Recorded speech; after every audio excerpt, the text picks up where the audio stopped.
Hi, this is Crystal at the Rain Dance Ranch, and it is April 15th, and it is time for me to start working the farm.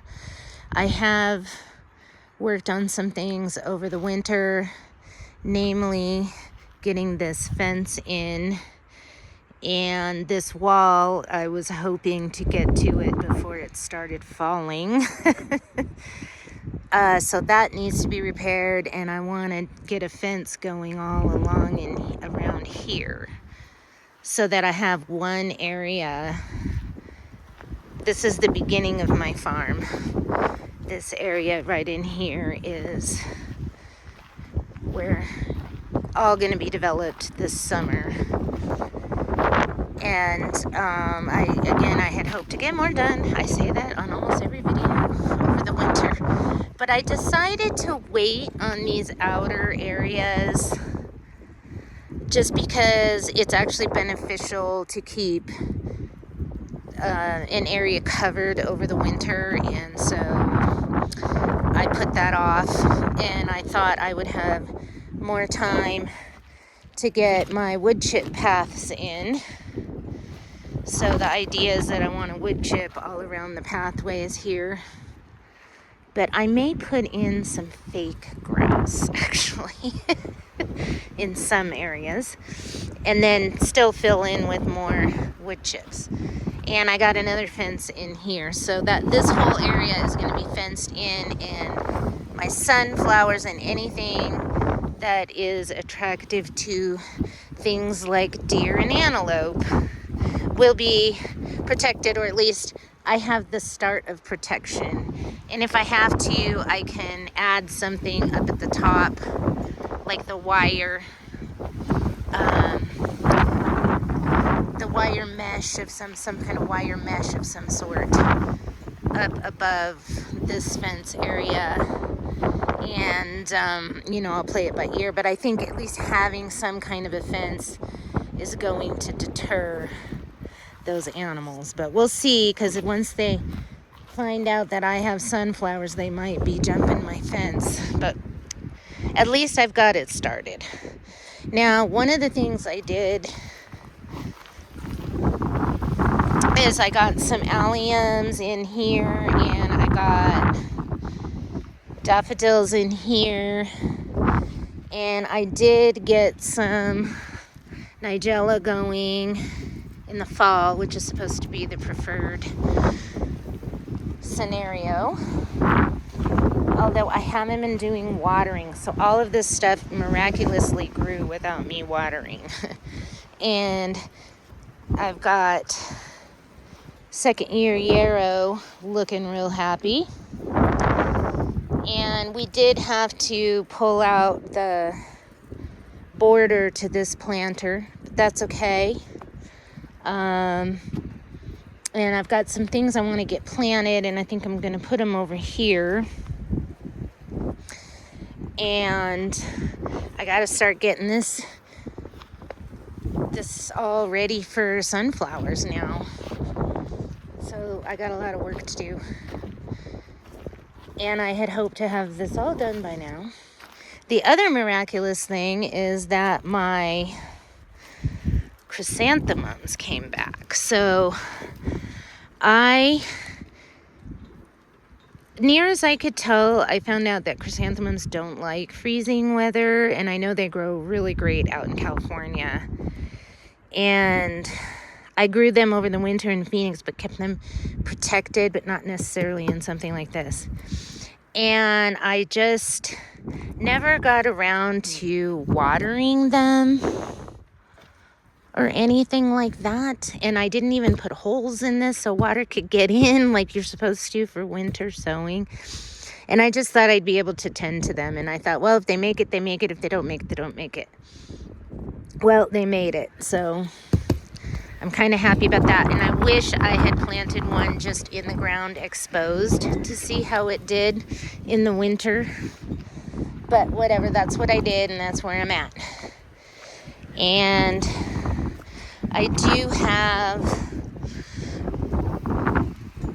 my mint is coming back. This is a little creeping Jenny that came back. And I did have creeping Jenny and thyme, like creeping thyme growing in here. And there is some creeping thyme still alive, and there's a little bit of creeping thyme there. So I'm hoping that some of that creeping Jenny comes back in this little walkway, because I do like that stuff. But I know it is possible for it to survive. And now I've got daffodils and alliums that I can start. They'll start multiplying their bulbs, and I can spread out, I can split those yarrows and make more yarrow beds. And then up here are my peonies. Gonna be peonies up here. And then I also just got some Russian sage, the Perovskia, I think it's called. And I might do those out on the other side of that fence out there. Let me do one over here. I only bought like 3 of them, three plants. Maybe do one out over in this area, and then 2 out there, because 2 of them are crazy blue by Monrovia, and you're not allowed to propagate them. And the other one was a propagatable. And they're also called, instead of being called whatever they were called before, the Perovskia something, it's a very hard name to pronounce. You probably have to say it 10 times to remember it. They're now called Salvia, like Yogi Eye or something like that. Anyways, so I was thinking the 2 that I cannot propagate, I'm going to put out there on the fence side to keep it separated from the Altman plant, because I do intend to honor the whole patented plant rule. Not that I'm planning to propagate my sage, but I may want to someday. And so if I do, I will only do the one that is propagatable. So stay tuned. I am about to commit to working on this every day. It's been a little difficult because I've had to go out of town a lot over the winter, and then the few days I was here, it's just kind of hard to get things done when you're going back and forth and you just got home and your whole life is a mess and you're working on a fence, and there's just only so much you can do. But hey, I got these fences in. I think I did a video about at least that one on that we just looked at. But I did want to also talk about, look at my not lavender, not violets, lilac. So my lilac came into flower, and look at how pretty. I'm so excited. I might come out and take some cuttings. They're probably beyond the point where you would want to cut them for commercial cut flower resale. These might be at a good stage. I need to look into it, but they just came into bloom. I don't know, it started coming into bloom about a week ago. So it's good to know when these are ready to come into bloom and know what they look like and what I'm dealing with. So I'm really excited about having some lilacs for my cut flower operation. And I may plant some over here and maybe along here, or some areas where I want them to sort of create some privacy. I've got multiple areas. There's a lot of, I got an acre and a quarter, you know, and eventually over here is going to be another field that's going to get developed, and I'd also like to fence this in. But over here, I just need to shore up 3 gates so that they close all the way properly and everything. And then I've got this field that I can grow in. And this may eventually become, this is going to be more of a production field down here, whereas my beginning area is almost like it'll be my area where I have plants that I don't necessarily need a lot of, or it's the area where things that need a lot of attention are, or it's my trialing area. Right now I kind of consider it my trialing area, even though this summer I'm going to be succession growing sunflowers everywhere, and here there's going to be zinnias, at least right here. If not, I may do more zinnias than that, but I at least am going to be doing zinnias over the daffodils because I just want to see how it goes. You know, can you grow daffodils and then over the daffodils grow zinnias? You know, ultimately I think it's prudent, especially if you're doing a cut flower farm, to do two plants that complement each other, and you don't necessarily want perennials over your bulbs because you need to get in and dig them up. So let's see how this thing turns out. This is what happens when you live in a windy area. You get stuff blowing in the wind. All this stuff is all blown away.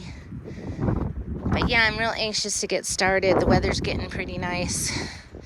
And it's still cool too. It's warm, but not too hot. You know, spring. Gotta love spring. It's a good time to buckle down and start getting your farm ready for planting. And then theoretically, it's easier to worry about just watering and harvesting in the summer once you get most things planted. But there will be, like I said, I'm succession growing sunflowers, so there will be times that I'm gonna have to stop and plant seeds and things. But it is a small area, and half the battle is getting the bed prepared. So as you can see, I've got my work cut out for me. And I'm really bummed too because this is this one's an apple and that is a pear, and I was hoping to be able to get a couple branches while they were flowering, but I guess they flowered and leafed out and I lost the bloom opportunity. But they were just blooming maybe about a month ago, and I didn't really get a chance to see them because I've been in and out of town so much. And this tree is an oak tree, and I can't believe how early it bloomed out. I don't know if that's a testament to the extra watering or the extra mulching that's been happening here, but I don't know, this one got a lot of water too. And I believe it's the same kind of oak, that tree right there. Although maybe not. They might be different varieties. I'll have to look at the bark. The bark might tell me. And but last year, this one did not leaf out this early.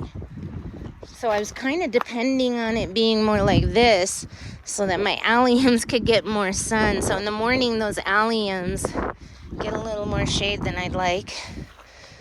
But I don't know. All right, so Crystal at the Rain Dance Ranch, getting the farm going.